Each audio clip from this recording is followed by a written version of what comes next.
Listo, perfecto. Bueno, ¿me escuchan perfectamente? ¿Ven la pantalla correctamente para poder iniciar? Quiero estar segura. Sí, profe, se ve bien la diapositiva. Listo, perfecto. Bueno, vamos a hacer como una contextualización de lo que hemos venido trabajando. Entonces, en la semana pasada empezamos a ver lo que son las modulaciones digitales, ¿cierto? Estábamos viendo lo que correspondía al transmisor QPSK. Recordemos que el prefijo que acompaña a la modulación establece el M-ario, es decir, cuántas posibilidades tenemos, cuántas condiciones de salida tenemos. Por ejemplo, si trabajamos con un bit, tenemos dos condiciones de salida posibles, ¿cierto? Que es 0 o 1. Si trabajamos con 2 bits, entonces tenemos ¿cuántas? Varias condiciones posibles, con 3, con 4, etcétera. Entonces, en este caso, el transmisor QPSK, que viene con la letra Q, esa Q significa cuaternario. Como se pueden dar cuenta en la diapositiva, entonces vamos a trabajar o a recordar lo que es el transmisor QPSK. Vamos a trabajar el receptor QPSK, el transmisor 8PSK, entonces aquí en 8PSK tenemos 8 posibles condiciones de salida y el receptor 8PSK. Entonces, si tenemos 8 posibles condiciones de salida, por ejemplo en el 8PSK, ¿con cuántos bits de entrada estamos trabajando? Con 3 bits de entrada, ¿cierto? Entonces vamos a tener 8 posibles condiciones de salida, desde la 0 hasta la 7, hablándolo pues en decimal, pero recordemos que trabajamos en binario. Entonces,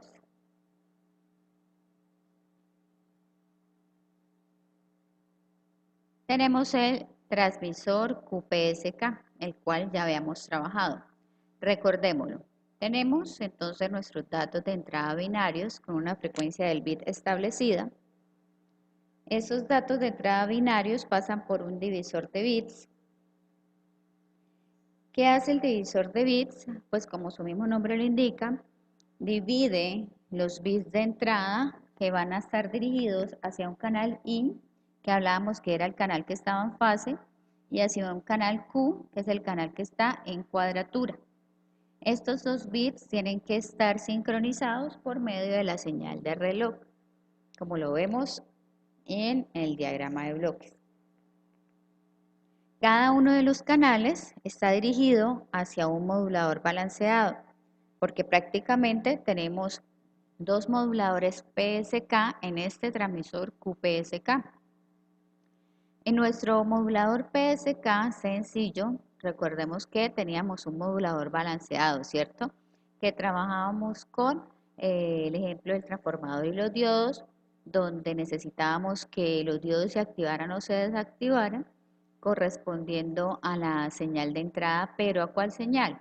Al dato de entrada. Por eso es que es necesario que la amplitud del dato de entrada sea mayor que la señal portadora, para que los diodos se nos activen por la señal de entrada, que es nuestro dato, y no por la señal portadora. Ahora bien, también es necesario como requisito indispensable que la señal portadora tenga mayor frecuencia que la señal o que el dato de entrada. Recordemos eso. Bueno, entonces tenemos un canal I, que es un canal que está en fase, ¿sí? Y tenemos un canal Q. Vámonos hacia el canal I. Estamos recordando lo que ya teníamos, ¿no? Tenemos el canal I que ingresa al modulador balanceado. Entonces aquí lo que está ingresando es un bit, es un 0 o un 1. Si estamos representando el 1 lógico, lo que va a entrar al modulador balanceado es un voltaje positivo. Si lo que está ingresando es un 0 lógico, lo que va a entrar al modulador balanceado es un voltaje negativo. Recordemos que para que haya una modulación es necesario tener una señal portadora. Nuestra señal portadora de referencia es una señal senoidal. Entonces, si ingresamos tanto al modulador balanceado del canal I, una portadora, como al modulador balanceado del canal Q, otra portadora. Pero ¿qué característica especial tenemos del canal Q? Que esa portadora está desplazada a 90 grados. Entonces se nos convierte en una señal coseno. Esa señal coseno entra al modulador balanceado, se multiplica por los bits de entrada del canal Q, recordando que 1 lógico corresponde a un voltaje positivo y 0 lógico corresponde a un voltaje negativo. Para lo que nosotros necesitamos, entonces esos moduladores balanceados son prácticamente, o lo podemos definir matemáticamente como una multiplicación entre una señal de entrada o un voltaje de entrada con respecto a una señal portadora. Entonces, el modulador balanceado del QPSK por medio del canal I vamos a tener dos señales posibles, una con el seno positivo y otra con el seno negativo. Y por el canal Q vamos a tener otras dos opciones posibles, una con el coseno positivo y otra con el coseno negativo, dependiendo qué bit de entrada es el que tengamos. Ahora, esas dos señales que tenemos, bien sea por el canal I o por el canal Q, van a pasar por un filtro pasabanda, que solamente me va a dejar pasar la frecuencia de la portadora. Y luego esas dos señales vamos a sumarlas aquí en el sumador lineal. Posteriormente, el sumador lineal me va a generar algunos armónicos de la señal, lo cual indica que necesitamos volver a filtrarla para obtener finalmente una salida QPSK, ya solamente con la frecuencia de la portadora, ¿sí? Esa frecuencia de la portadora en donde se ve en el omega sub c del seno o en el omega sub c del coseno, solamente queda esa señal de portadora. Entonces aquí a la salida de la QPSK, ¿qué vamos a tener? O un voltaje seno positivo o seno negativo mezclado o sumado con un voltaje o con una señal coseno positivo o coseno negativo. Por lo tanto, tenemos dos opciones por acá, dos opciones por acá, y eso me genera 4 posibles señales de salida.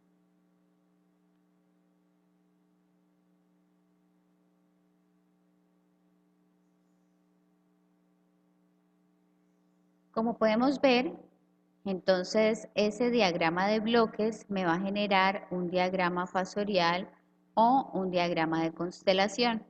Este diagrama fasorial fue el que construimos en clase, teniendo en cuenta que entre el eje, ¿sí? El eje que tenemos con una senoidal como portadora de referencia, entonces el eje y el fasor tienen una distancia angular de 45 grados.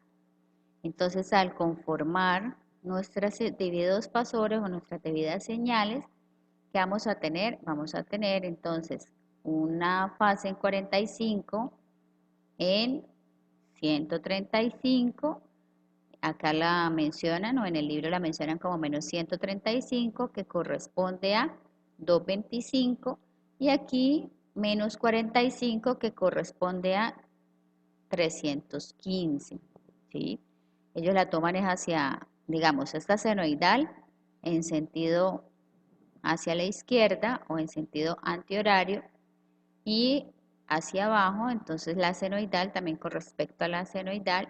Entonces aquí por eso lo toman menos 45 o menos 135.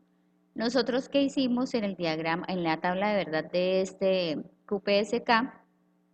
A partir de la senoidal tomamos 45, 135, 225 y 315. ¿Listo? De ese diagrama fasorial nos generó un diagrama de constelación. Ese diagrama de constelación son los puntos en nuestro diagrama cartesiano que corresponden a cada bit de entrada. Entonces, como podemos ver, acá tenemos el 0, 0. Ese 0, 0 me genera este punto en una fase de menos 135. El 0, 1 en una fase de menos 45. El 1, 0 en una fase de 135 y el 1, 1 en una fase de 45 grados. Entonces, la tabla de verdad de las fases nos queda de esta manera. Recordando lo que yo les dije en clase, que siempre vamos a empezar a trabajar esa tabla de verdad con el canal Q y luego con el canal I, tomando como referencia el libro de Sistemas de Comunicaciones Electrónicos de Wayne Tomasi. Entonces tenemos las 4 posibles de salida según a los bits de entrada. Entonces tenemos la 00, 01, 10 y 11. Esta sería la fase de salida en función del tiempo. Entonces tenemos un 10, tenemos un 01, tenemos un 11 y tenemos un 00. Recuerden que cada vez que vamos modulando, vamos sumando el anterior. ¿Listo? Bueno, ahora ¿qué tenemos? Tenemos el receptor QPSK, que es el que ya habiendo estudiado el transmisor, recordado el transmisor, por eso quería pues contextualizarles para empezar a hablar del receptor QPSK. Sí, Darle, cuéntame. Profe, una pregunta. En la diapositiva que usted nos acaba de mostrar, la forma de la onda, o sea, ¿siempre va a ir así según esos bits? O sea, si es 0,1 va a llevar esa forma, si es 1,0 así. Ah, bueno, sí, exacto. Eso es como para guiarse de dónde va a empezar la señal. Recuerden que en clase yo les había dibujado era la portadora. Y en la portadora yo les había puesto como las fases para que se guiaran cómo graficar cuando daba 135, cuando daba 315, cuando daba 45 y cuando daba 225. Aquí no están modulando, en esta gráfica que les estoy mostrando no están modulando, solamente les están mostrando cómo se grafica cada una de esas fases. ¿Listo?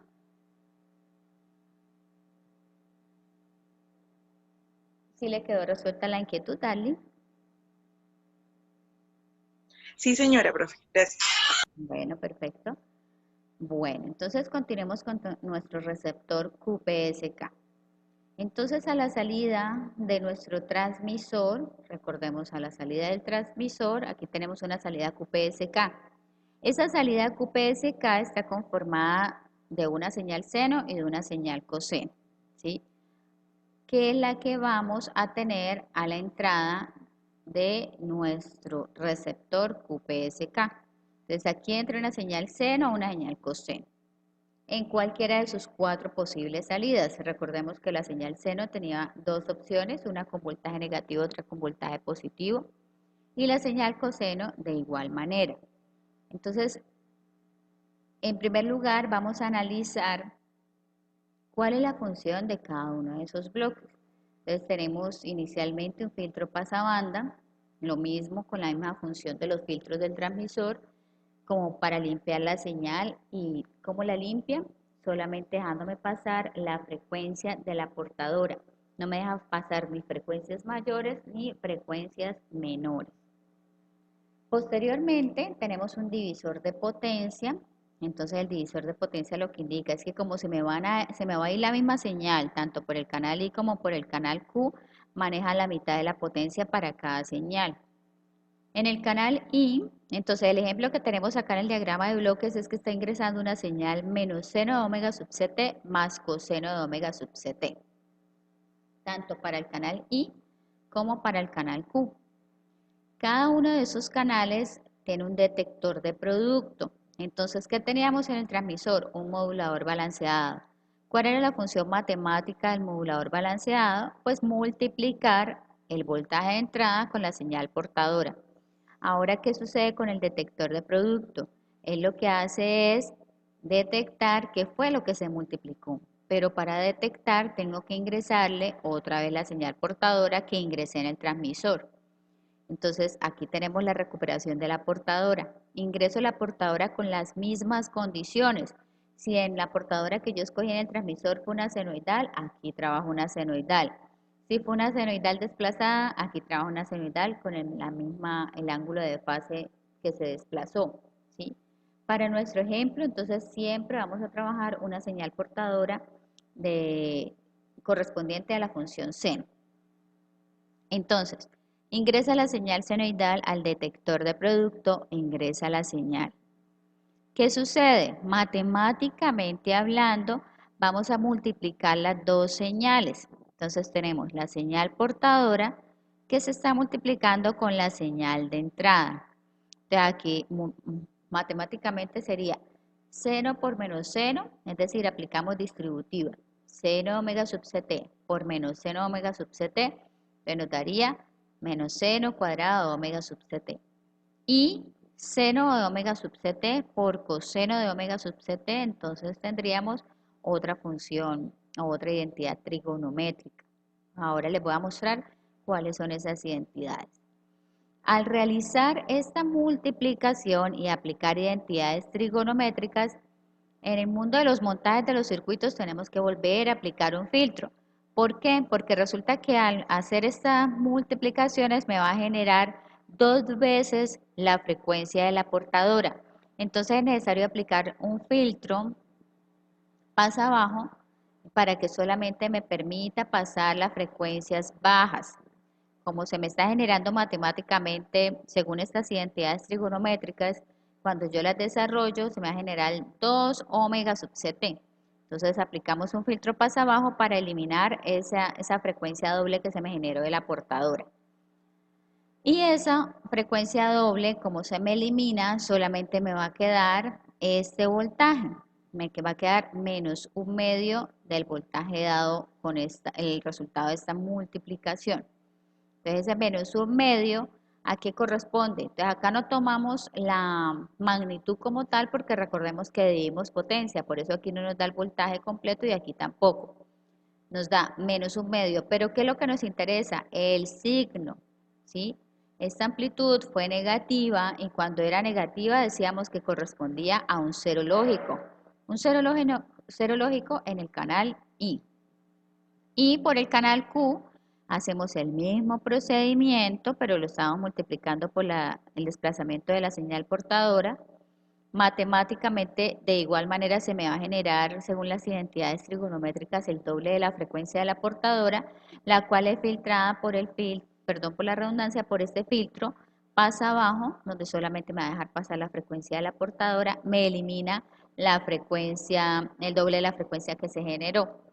Al eliminármela, me va a dar un voltaje positivo. Y cuando me da un voltaje positivo, corresponde a un 1 lógico por el canal Q. Entonces llegamos a conformar los dos canales. Recordemos que primero es el canal Q, segundo es el canal I. En el canal Q me dio un 1 lógico, en el canal I me dio un 0 lógico. Entonces el divid que yo recuperé es 1, 0. ¿Listo? Y ese 1, 0 según la tabla, ¿verdad? ¿A qué correspondía? 1, 0 corresponde a 135 grados. O también podemos mirarlo acá, 1, 0 corresponde a esta señal coseno de omega sub ct menos seno de omega sub ct. Esa fue la que ingresamos, esta señal, revisemos si esa fue la que ingresamos. Allá en el diagrama fasorial está coseno de omega sub ct menos seno.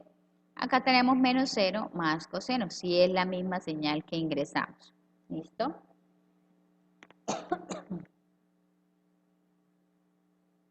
Aquí tenemos ya la descripción matemática.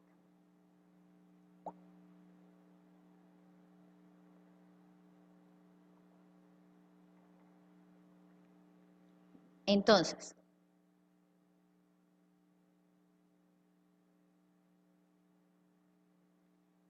¿qué tenemos? La descripción matemática de ese modelo de demodulación. La señal que estamos ingresando, ya vamos a analizar la parte matemática. Aquí que hicimos la parte del diagrama de bloques, cómo funcionaba y cómo se me iba la señal por cada partecita del diagrama. Ahora, vamos a entender qué es lo que pasa en esta multiplicación y por qué me da menos un medio del voltaje o por qué me da un medio del voltaje. Entonces, veamos qué es lo que sucede ahí. Tenemos que por el canal Q se nos fue la señal menos seno de omega sub ct por el seno de omega sub ct, que es nuestra portadora. Al multiplicarlas, entonces, ¿qué tenemos? Tenemos un menos seno, recordemos que yo les dije aplicamos distributiva, menos seno por el seno, que es esta parte, y coseno por el seno. Menos seno por el seno me da menos seno cuadrado omega sub ct, y aquí tenemos coseno omega sub ct por el seno omega sub ct.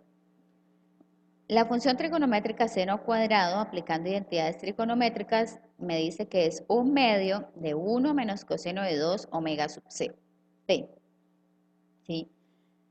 Y mantenemos el signo negativo.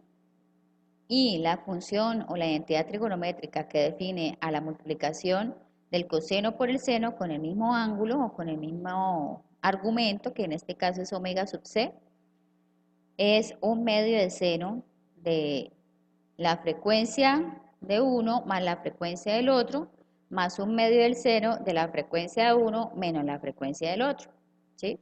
Como ambas frecuencias son la misma, entonces vamos a ver qué sucede. Menos un medio, entonces aplicamos distributiva, menos un medio por 1, menos un medio.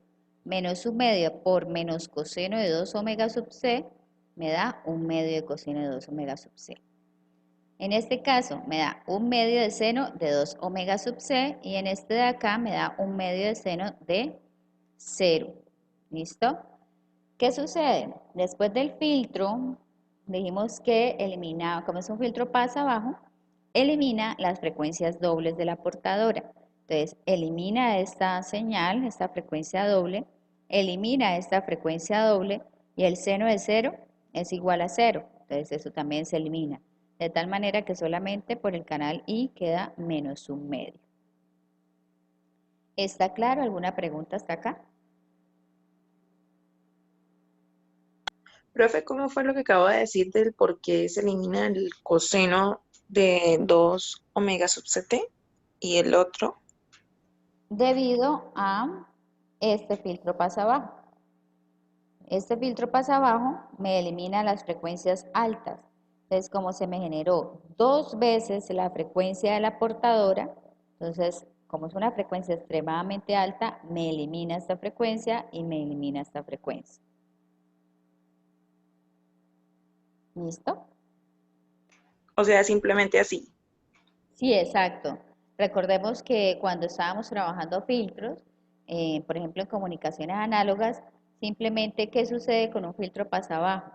Él detecta una frecuencia de corte, que para nosotros la frecuencia de corte sería la frecuencia de la portadora, ¿sí? Llega con su voltaje máximo hasta la frecuencia de la portadora. Pero como es un filtro pasa abajo, a medida que va aumentando la frecuencia, ese voltaje va disminuyendo. Entonces acá matemáticamente hablando, ese voltaje para nosotros es 0. Ah, vale, profe, gracias. Bueno, listo. Entonces esto es por el canal I. Veamos qué pasa por el canal Q. Ahora vamos a multiplicarlo por la señal portadora desfasada, que es el coseno de omega sub ct. Entonces multiplicamos coseno por el menos seno y multiplicamos coseno por coseno. Es coseno por coseno tenemos coseno cuadrado. Y menos seno por coseno tenemos esta función de acá. La identidad trigonométrica que define al coseno cuadrado está dada por un medio de 1 más coseno de 2 omega sub c. Estas identidades trigonométricas ya están definidas.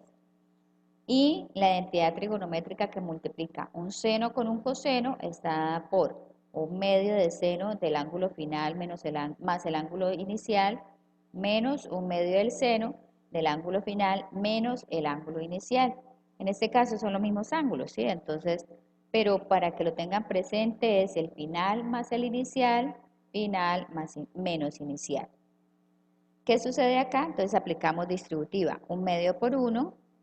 Lo tenemos acá, que nos da un medio por el coseno de 2 omega sub c, un medio por el coseno de 2 omega sub c, menos un medio de seno de omega sub c más omega sub c, tenemos 2 veces omega sub c, menos un medio de seno de 0, entonces lo mismo.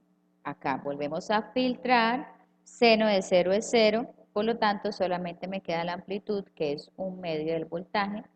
Recordemos que nos da un medio porque inicialmente en el diagrama de bloques del receptor dividimos potencias. Entonces la señal que vamos a recuperar en cada canal es la mitad del voltaje total de entrada. Entonces tenemos que Q nos da un medio. Lo importante de acá es que es un voltaje positivo. Y un voltaje positivo corresponde a 1 lógico. ¿Listo? Entonces, esto es lo que corresponde al receptor QPSK. ¿Alguna pregunta hasta acá?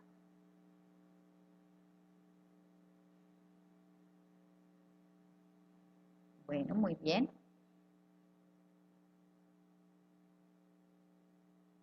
Perfecto.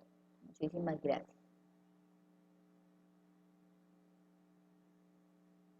Ahora, pasemos al transmisor 8PSK.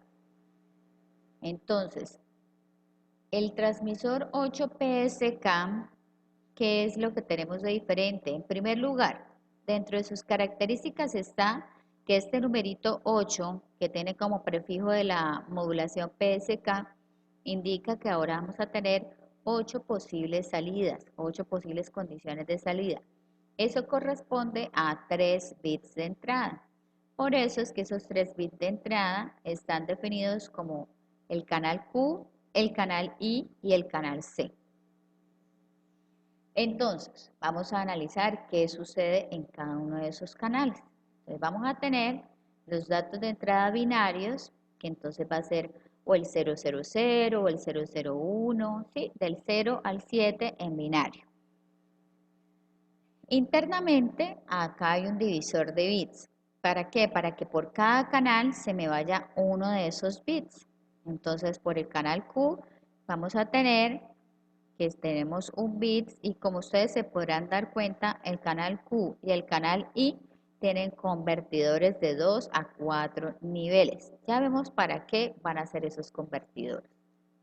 Y el canal C es llamado canal de control. Y ese canal de control lo que va a hacer es modificar esos convertidores. Entonces el canal C se va a mezclar con el canal I directamente y el canal Q se va a mezclar con un canal C negado, por eso está con puerta NOT. ¿Para qué es eso? Para generarme las diferentes fases de salida, ¿sí? Porque como ahora vamos a tener 8 posibles condiciones de salida, si yo vuelvo a aplicar solamente 2 moduladores balanceados o 2 moduladores de producto, pues solamente va a tener en cuenta los canales Q y el canal I, ¿sí? Entonces ahora vamos a tener un canal de control C que me va a generar esas otras posibles condiciones de salida. Lo nuevo de este transmisor es esta partecita de los convertidores de 2 a 4 niveles, ya lo vamos a especificar más adelante. Luego que tenemos esos convertidores de 2 a 4 niveles, que me van a dar distintas fases de salida, entonces acá, ¿qué pasa? Acá ingresa por el canal I y por el canal C solamente 2 niveles, ¿cierto? O un 00, o un 01, o un 10, o un 11. Lo mismo por acá, va a entrar o un 00, o un 01, o un 10, o un 11. Es decir, estamos convirtiendo de 2 niveles de entrada a 4 niveles de salida. Lo mismo acá, convertidor de 2 niveles de entrada a 4 niveles de salida.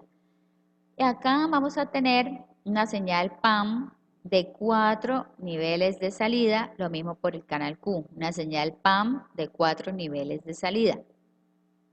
Esa señal PAM